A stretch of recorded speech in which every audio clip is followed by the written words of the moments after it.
Hello, everyone. Welcome to the Ethics Experts. If it's your first time joining us, welcome. And if you are a returning subscriber, hello, my best friend in the world. I hope you're having an amazing day. You see what happens when you subscribe to the Ethics Experts? You get that bonus greeting on every single episode. So that is a no-brainer to hit that subscribe button. I am here with the man, Tomell. Tomell, how are you? I'm doing well, thank you. How about yourself? Great. Super excited to get you on. You have a really interesting background. You've touched many different interesting aspects of this game, and just super excited to get you on to pick your brain. So why don't we dive in? How did you get into the compliance game? When you were growing up as a young boy, you always wanted to be a compliance officer, I guess. I don't think it went like that, quite like that, but yeah. So I actually started off trying to sort of find my footing like anybody else would in their career, and so I did a little stint in banking. I tried my hand in government. My sort of claim to fame in government was that I worked with Barack Obama, or the then Senator Barack Obama, when he was running for president for the first time in '08. So I tried, a couple of things, and then, that was all in the States, and now I'm located in Dubai. And at that time, in '08, this was during the financial crisis. So America didn't have a lot of jobs, as you can imagine. So, I had to expand my sort of search for employment. And I think I must have applied to like something outrageous, like 400 or 500 jobs at the time. And, all of like 5 or just a small handful actually replied to me. I mean, that's how bad things were. And one of them was an opportunity in Dubai. So it was actually to do with financial analytical work. And so I ended up leveraging my time in banking doing that. And then that role sort of evolved into a internal controller role. So it went from, just analyzing the financial aspects of the business to kind of analyzing every aspect of the business. And then I realized I really liked it. It was something that I thought I was good at. I really enjoyed working with people in all departments. And so after I moved to internal control, I just stayed in compliance for the rest of my career. And almost 15 years later, I'm still here. Imagine that. Who knew? Who would have thought? Who knew? When you were applying to all those jobs, who would have, I'm sure you would have never imagined that you would have spent the next 15 plus years on the other side of the world. What was that like? Absolutely. What was that like applying to that many jobs? I was talking to somebody over the weekend, and they were just talking about how broken the job search process is and how frustrating it can be, particularly when the job market is in like total disarray. Where did that tenacity come from in you to keep kind of going and not give up on, in spite of those difficulties that you must have been facing? Well, hunger. You have to eat food. Okay, right. You have to eat food to survive. So that's probably the biggest motivating factor. At that time, I was freshly out of university. So you have to. And I graduated from Stanford University, and so unfortunately, you have this premier, you have this premier degree, right, and then you're in the unattractive position of being the unfortunate one who has absolutely no job after spending hundreds and thousands of dollars on this premier degree. Right. So I was really in quite an unfortunate situation because I graduated with no role.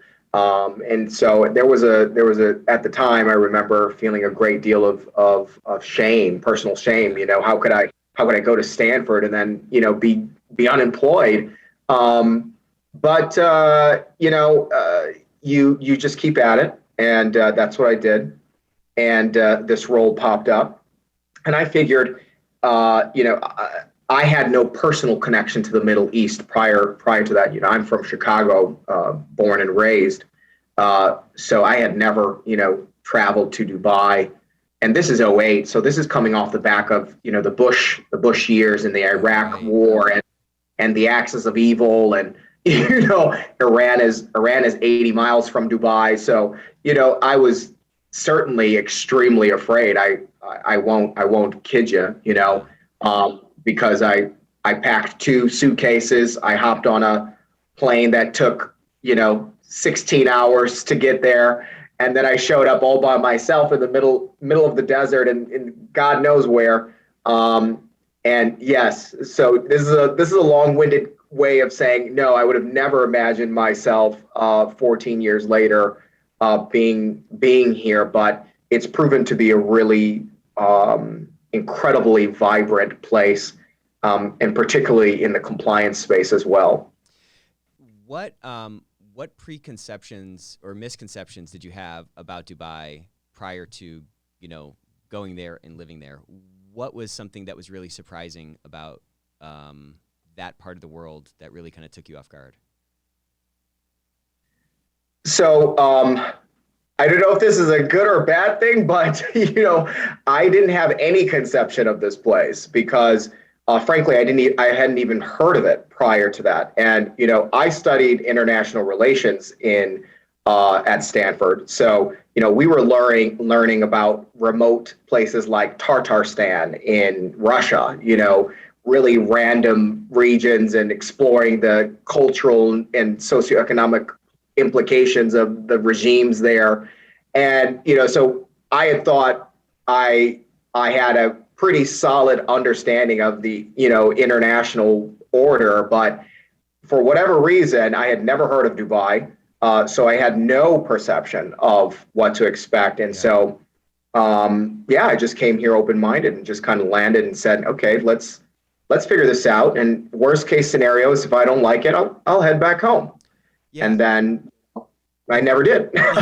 So it seems like you liked it. So, it takes a special person first of all, to make that, to even apply to that job. And then when you get that nibble on the line to say, okay, I'm going to pack up these 2 suitcases and jump on a 16-hour plane ride to the other side of the world, roll the dice and kind of see what happens.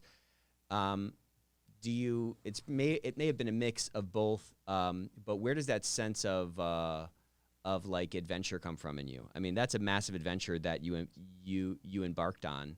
Was it was it just the fact that you're like, hey, I don't have anything else, I need to kind of go and do something? Or was it, it's just a special type of person to be willing to kind of, make that type of a leap? Well, thanks for saying that. I'm not sure I saw myself that way, right? I just think, my family is pretty international. I would say we traveled when I was a young kid, so I had been exposed to the world, throughout my childhood. And I myself am, multiracial and had a sort of multiracial, multinational household. So I was probably primed, for those things not to seem alarming in any sense. But granted, it was a pretty big roll of the dice, I will admit. And I don't know, something just compelled me. I would say I was just compelled. I felt that this was very much the right opportunity for me, and I was really interested just to see what it would be like. And again, I always thought to myself, the worst case scenario is I could just go back home if I didn't like it. So at the end of the day, even the worst case scenario wasn't too bad. Yeah, what you just said there is kind of a commonality I find among people who are willing to roll the dice or are willing to take the leap. A lot of people who aren't willing to take that leap, they think it's really like such a long way down. And what I find common among folks who do take the leap is they're like, well, it's not really that far of a way down. Worst case, boom. The worst case is a safety net, or the worst case is I'm not leaping off the edge of a building. I'm actually just stepping off of a curb, and that allows for a lot more. It allows you to try a lot more things, which I love that. I love that kind of spirit. I think it's really inspiring. So you came in, you started doing kind of financial analysis, then you moved to this control position in the firm. and you said that, man, I really liked it. And I think you said that it was really cool because you were analyzing all aspects of the firm. I know that you had this background in banking that you were able to borrow from, but what was it about that move into control that really resonated with you at such a deep level to the point where you're like, I feel like I might have kind of found my home from a career perspective? You're really good at asking very pointed questions. I mean, in getting at the heart of the matter, that's a great question. I would say, so the firm I stepped into was a French oil and gas firm called Total, and it was kind of being in the right place at the right time. So they were undergoing this exponential growth at that time, where that office that oversaw their Middle East, North and Eastern Africa, and CIS operations was kind of sort of a sleepy, run-of-the-mill office, and then at that time it just all of a sudden experienced this huge exponential growth where they were receiving tons of money there. And what they quickly found out is that the infrastructure was not there in that office. And what I mean by infrastructure, I mean governance, right? So where's the money going? And, what are the controls they have in place? So suddenly, the Paris was frankly very concerned about, wow, that's a lot of cash coming into this affiliate. What kind of controls do we have in place to make sure that the right decisions are being made and that this money is managed well? And so I was kind of put into, even though it was an internal control position, what I was doing was top of mind. Right. So I loved that. I think, being a young fellow at that time, I was 22, having the ability and the opportunity to work on something that was so instrumental, and, be catapulted kind of on this stage where, I'm working with very senior people. I'm working on very consequential things. I was not that analyst in a bank out of 20,000 analysts. I was one who was leading key strategic projects for that affiliate, and I think it was that fact, that opportunity to kind of prove myself, right, when the stakes were so high, that kind of was the thrill for me. And so I think it was principally that, and also the scale of the challenge. I love challenges. I thrive on challenges. As you can see, I even roll, the roll of the dice. I am a risk taker, but I would say calculated risk taker. I'm definitely not a gambler in any kind of the sense where I'll just throw the die and hope for the odds to go in my favor. That's definitely not my cup of tea. But if I've done the analysis and it makes sense, I will take the risk. And so it was that challenge. It was that challenge, the opportunity to tackle this enormous project.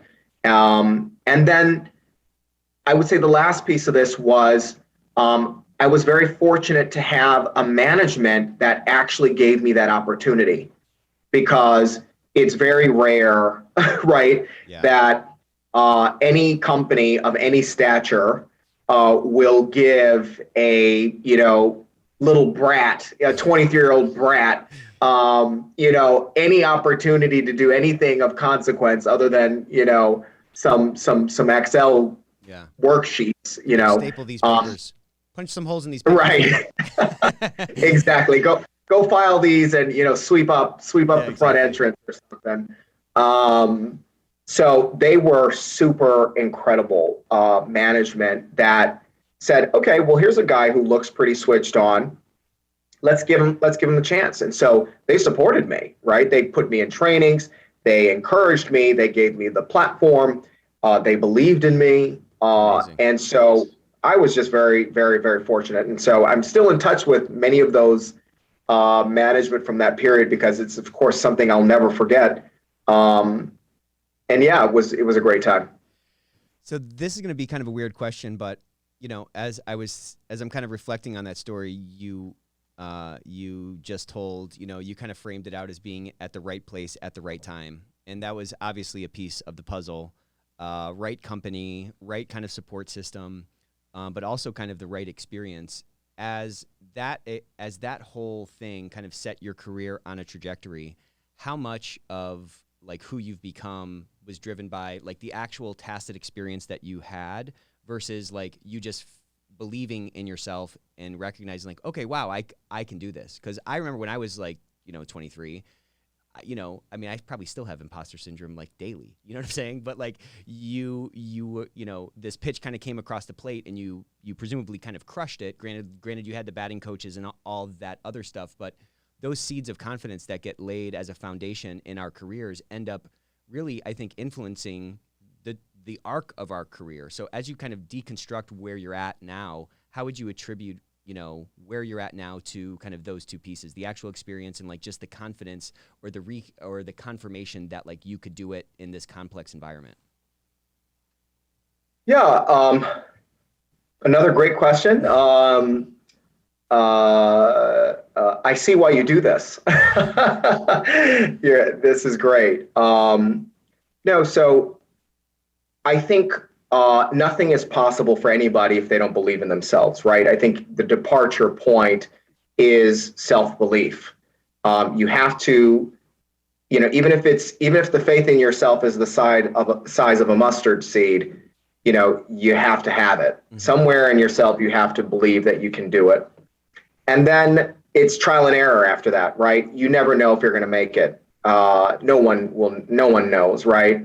Even if you're however confident. And so, of course, you're bound to experience imposter syndrome. You're bound to experience, lack of self-confidence in doing things you've never done before or experienced before.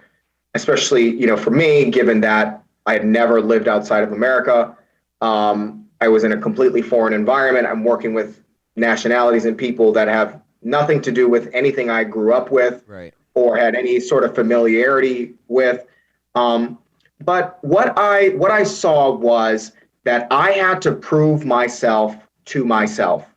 So I was never out to prove myself to other people. And I never lived in a way where I thought, gosh, I better show that I'm X, Y, or Z, right? For someone else. Now, I always thought about that for myself. And I said, I always, in my mind, I said, if you believe that you can do this, then you have to prove to yourself that you can do this, right? So it's one thing to come with vibrato and confidence and say, yes, I can, do whatever. It's another thing to deliver, right? And at the end of the day, I think, real imposters always get caught out at some point, yeah, right? The circumstances will arise where the person will be shown for who they are. Right. And, so what's the alternative? The alternative is you're then the actual, you do the real deal, that you are who you say you are and that you can do what you say you can do. And, it's kind of like iron being forged in fire. The only way for the iron to become stronger is to be continually inserted in fire, right? And then hammered out. And so that's what I really focused on. I always focused on prove to, I said to myself, Tomell, prove to yourself that you can do this. And once you can prove to yourself that you can do this, then everything else will take care of itself. And that was kind of my modus operandi. Have you always been that way? So it's kind of an interesting distinction that you made, that you were out to prove to yourself. And I think, to your point, a lot of people are sort of more externally focused and they're more concerned about how they're perceived outwardly. And, hey, can I prove it to my coach or prove it to my boss or prove it to my dad or whatever? I find that people who have that sort of inward focus of, I just need to prove this to myself, and then the chips will fall where they may, it ends up kind of conveying a more sort of substantial or substantive, if that's the right word, confidence. That's not as like subject to like the animal spirits or just like the blowing, a blade of grass in the wind. Have you always been kind of wired that way? And if not, when did that light bulb turn on to say, I need to stop worrying about what these people think and really just kind of prove it to myself? It feels like a stronger frame, Well, now you're getting at more existential issues. So,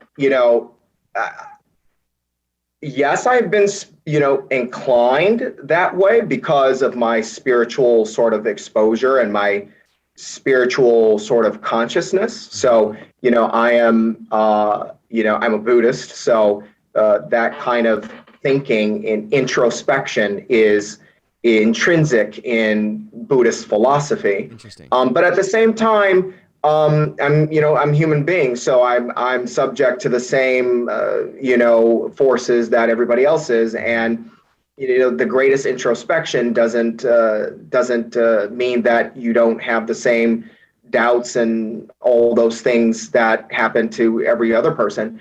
But what I would say is that it's not an all or nothing, right? It's not you're entirely focused just on yourself and you care less what happens, to the world. You don't live in a vacuum. You're not in a silo. So of course you care about proving yourself. Of course you understand that you have a reputation, and that reputation matters, and that you're conscious of how you are perceived and things of that nature. But if you are driven by that, or if that becomes your sole focus, or even more than 50% of your focus, then it becomes what you say what you've alluded to in your example. You become a blade of grass in the wind, where you're blown by everything because you cannot control people's perception of you. You can't control anything. Your manager can change, any number of circumstances can change, and then what becomes of you in those situations. So the only thing you can control is yourself and how you view yourself. And so becoming a master of yourself is the only way to assure your own success. Because everything else is pure, quote unquote coincidence or chance. Yeah, and to your point, it's something that you can't even affect regardless of your level of agency. To your point, your manager changes. Absolutely. I've spent all this effort and burned all these calories trying to impress this manager. I still haven't proven anything to myself. That manager changes and I'm back where I started. Right. I love that. I love. Can you say that again? The main thing is to become a master of yourself. It was something like that. Yeah, I can't recall exactly what I said, it was but genius. We'll have to rewind it and put it into a clip. Okay. All right. Anyways, Sure. So you're this young guy. You're thrust into this really interesting opportunity. You had this really kind of unique support from management to try to help put some controls in place around this office that was getting a bunch more revenue, a bunch more potential risk. How did your career sort of progress from there, and what sort of arrows were you able to put into your quiver from that opportunity or from that experience that you carried forward into your latter experiences? Yeah, so once I had made the determination that kind of what I was good at aligned at what I was doing, Mm-hmm. right? So I was very fortunate that I sort of had the skill set that aligned with the skill set requirement of this role, which is internal control. That I climbed up the ladder like everybody and got promoted to bigger roles, and I ultimately left that company being the head of corporate governance. And at that time, I had internal audit reporting to me. I had enterprise risk management reporting to me. Compliance, corporate governance. So I had acquired a sort of very broad remit of responsibilities, and I was able to be at the forefront of those things, at a leadership level for Total's very profitable and quite large affiliate in the region. So that gave me a great deal of confidence that I could pull this off in other places. Yeah. And so I said, this is a good thing. And I wanted to continue. And I've always also been, interested in government.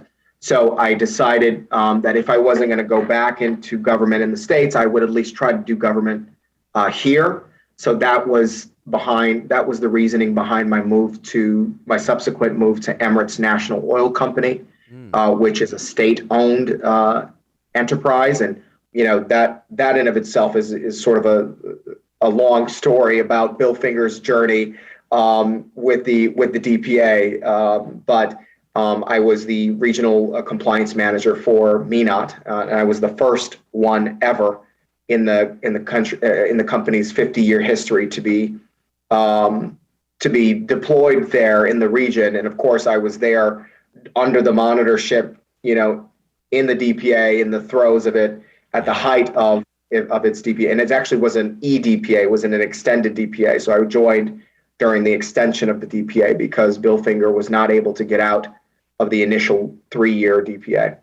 So I've heard that a DPA is it's you just learn so much in it. It's a critical. I mean, if you can come out the other end of it, I guess it can really teach you a lot. Did you find that to be the case with your own career and your own experience? Yeah, it kind of goes back to what we were saying earlier. For me, it was the ultimate test of whether you know what you're doing, right? So, I consciously obviously chose that position because here was another example of sort of me saying, if you believe, Tomell, if you believe in yourself, then you should be able to do this. And, it was a very scary thing. I am not a lawyer, but all of my counterparts were lawyers, right? And being a DPA, that's a very litigious, situation. It's all about the legality of everything. Right. So you've got external counsel, the monitor's got external counsel, the monitor himself is a lawyer, the DOJ is staffed with lawyers. It's a very legal issue. And then being the only non-lawyer in the room over and over and over again, you're really put to the test where some of the things you said about imposter syndrome can definitely arise. Yeah. But ultimately, what I said to myself was, if I can navigate this and do it well, then I really believe in myself now. Yeah. And so, I had to bust my tail. It just worked. I was working like a dog in those 2 years. But I think ultimately we passed the test because we were certified in the end, which we didn't always think would happen. So that was a good end to the story. Yeah. You don't want those DPAs to turn into EDPAs and EEDPAs and on. So that's, but in my career, it's, there have been times like that as well, where it's like, man, you got to buckle down and you really have to, you're working a lot because you're trying to keep up with these smart people around you and you want to prove yourself and show that you can hang and all that kind of stuff. And while at the time it's hard to catch your breath and it's hard to, it's a tough time to go through working 80 hours a week or whatever it is. When you look back, at some level, you get 3 years of experience in 2 years, or you get 4 years of experience in a couple of years, which is kind of phenomenal. Exactly. It helps you really accelerate forward. And again, helps to really kind of confirm and, lay another layer on that foundation of, what, I might not be the batting champion, but I can hit a major league fastball and I can hang here with these guys. And, my experience is valid and I can bring something to the table. What was your biggest surprise about the DPA? A lot of our listeners have heard of these things. Some of them have lived through them, but many of them have not. What was a big surprise about living through that process and kind of navigating out of it?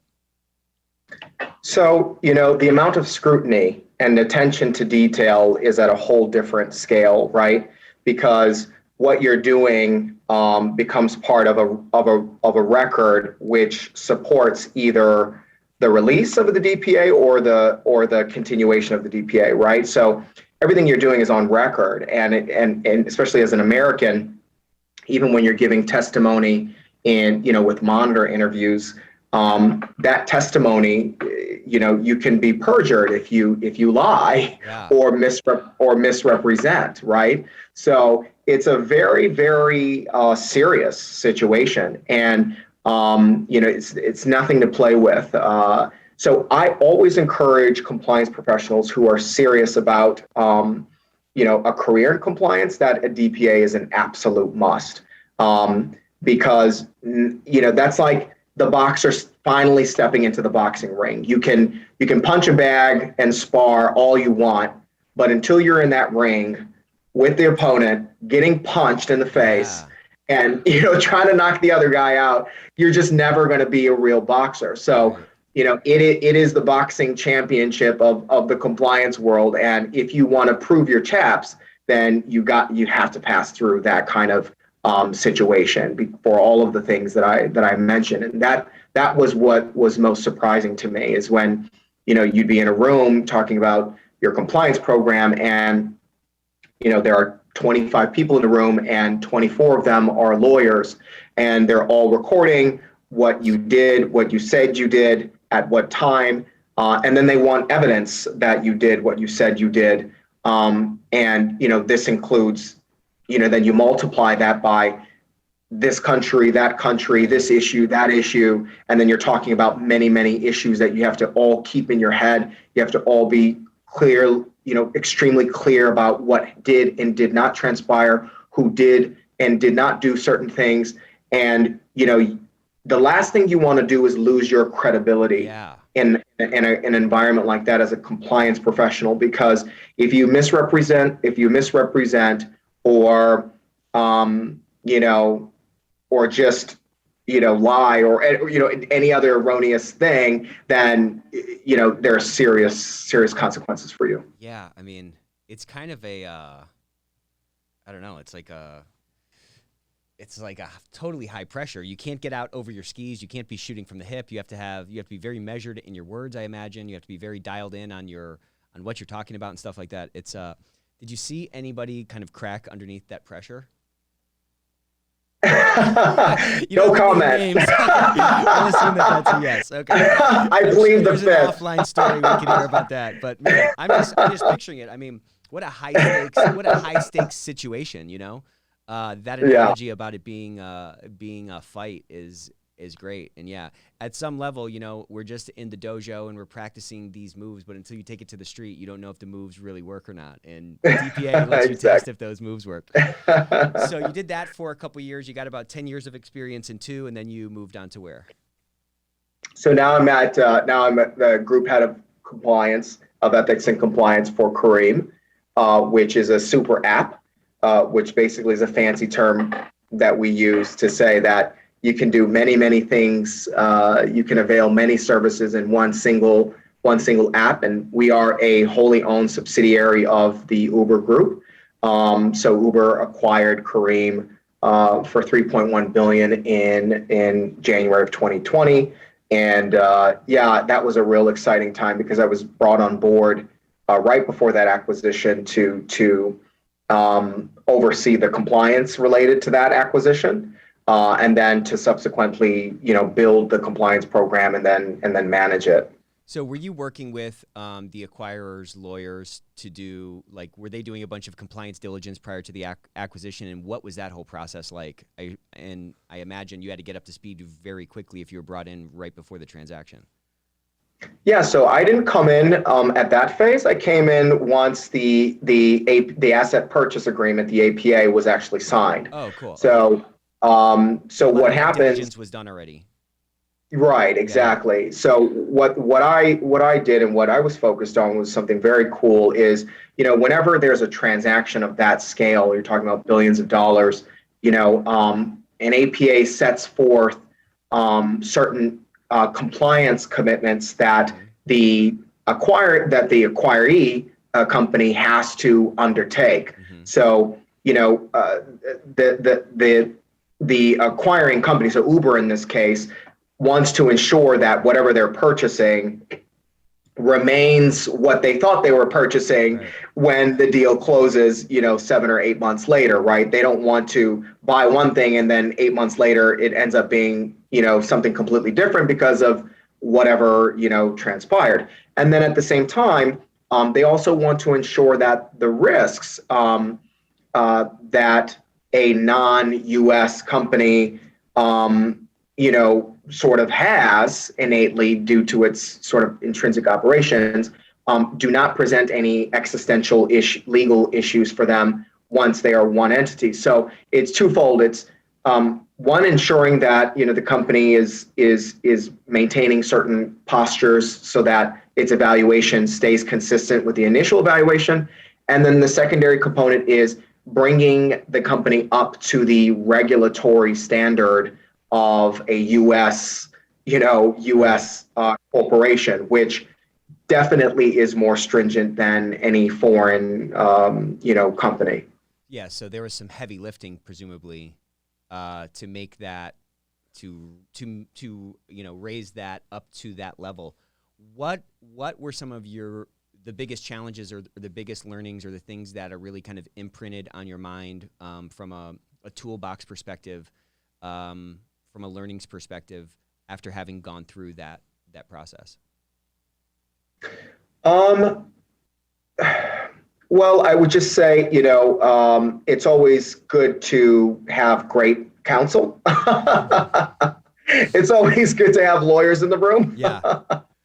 Lawyers can be your friends too. So, making sure that you have proper counsel to advise on certain things, because when you're dealing with things of that scale, you only have two eyes, right, and a limited amount of time. Yeah. You have to have really competent, switched on people on your side, looking at things, triple, double, quadruple, looking at stuff to make sure you're not screwing anything up.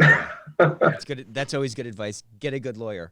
So let's I'd like to get kind of tactical now. You're somebody who has a really interesting experience, as we just kind of spent some time talking about.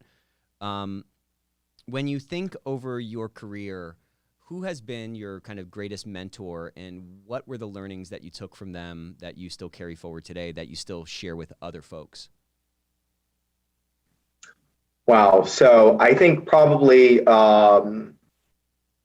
my former manager, she was incredibly impressive, brilliant, very pragmatic. This was during the time of the DPA. Yeah. And so, when you're dealing with such a high stakes, high pressure, contentious environment, like you said, you can easily crack, right? Totally. So she was not one that did. And she was, one tough cookie. And I think she really taught me how to manage extremely high pressure, high stakes situation, but to laugh in those situations, and to enjoy what you can while you're in that situation. So to not let it get to you to where it breaks your spirit or breaks your confidence or anything, even if you make mistakes, even if whatever happens, that kind of perseverance on her part. And then just the pure technical skill that she had. She taught me incredibly a lot about the technical side of compliance, which was really fantastic. That's an interesting lesson that you just alluded to there. Because so many times when people answer that question, they talk about something very sort of tactical or some kind of a framework that was really embedded in them, in their minds or something. And you just kind of talked about being able to find the beauty in the chaos, or being able to find, to keep your feet on the ground or on the ocean, or I'm sorry, keep your feet on the ship deck as the ocean undulates below you. It might be the most critical skill, because otherwise you can get chewed up and spit out by these complex processes and these high pressure situations that we find ourselves in from time to time. What do you think is so the thing that's kind of top of mind here that everybody's talking about? We just went to this conference and it was on the tips of everyone's tongue. It was almost in every single every single breakout session's title is this whole ESG thing. What are your kind of general thoughts about it? It's a definite buzzword over here. How do you guys look at it and think about it, and where do you feel like this whole thing is going? So I don't, I guess I would say that it's still this whole concept is still being baked in the oven. Yeah. And it needs it's almost it's where the cake is, like on the outside it's done, but on the inside it's still gooey. Yeah, that's exactly right. Yeah. So I think that's where it's at, and I think it needs to be thought through more, because we've ran into a lot of these buzzwords over the years. Yeah. There was sustainability. At one point, everything was about sustainability. Is it sustainable? Is it sustainable? And that was the big buzzword. And then, there's been just so many, sort of buzzwords over the time that we have to see what makes sense and what doesn't. But what I will say about it is that I absolutely love the idea of broadening accountability and stakeholder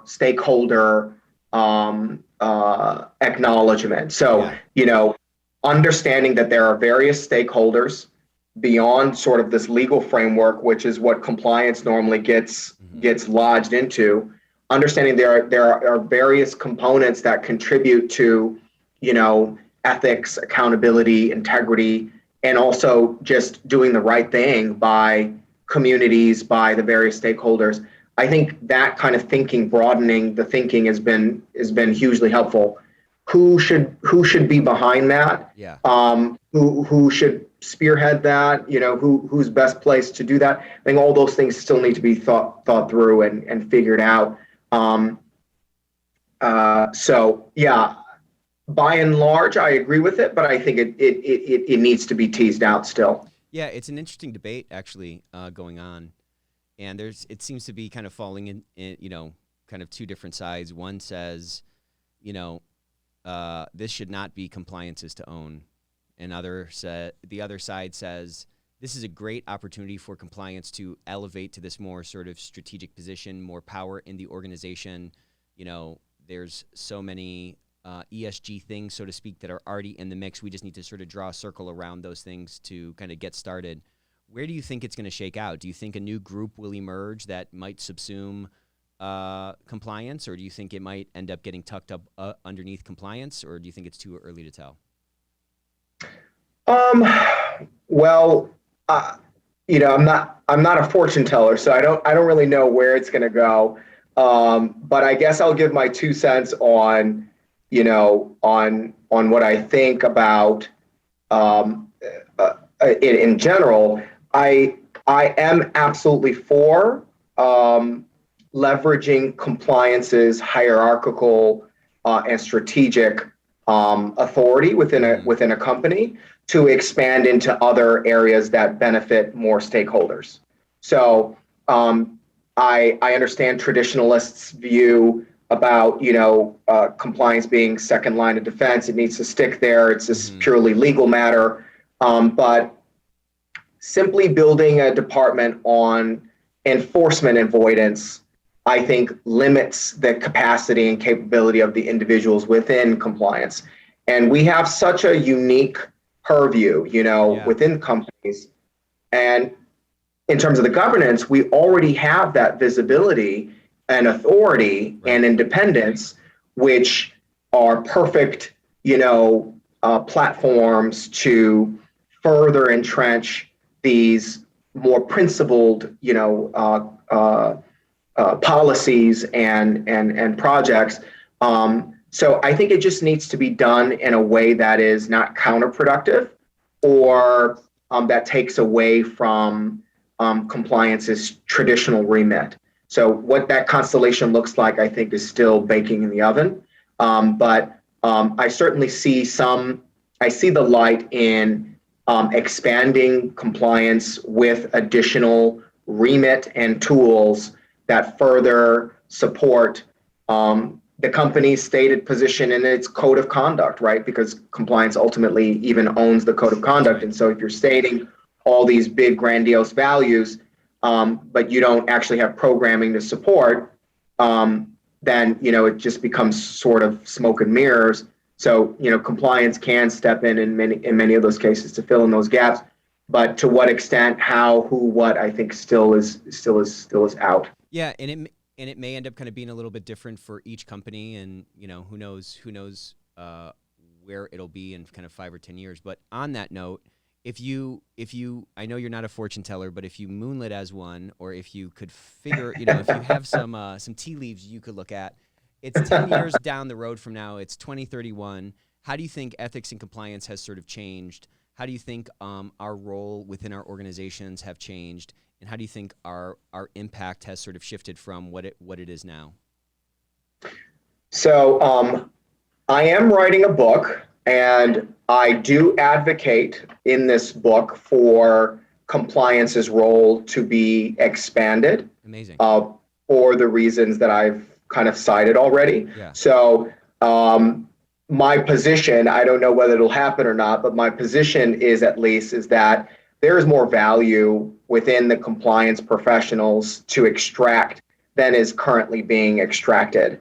And I think that the needs of society, of communities, are as such that compliance really could be a key department to help promote some positive change, not only within compliance, within the company itself, but even the communities in which the companies impact.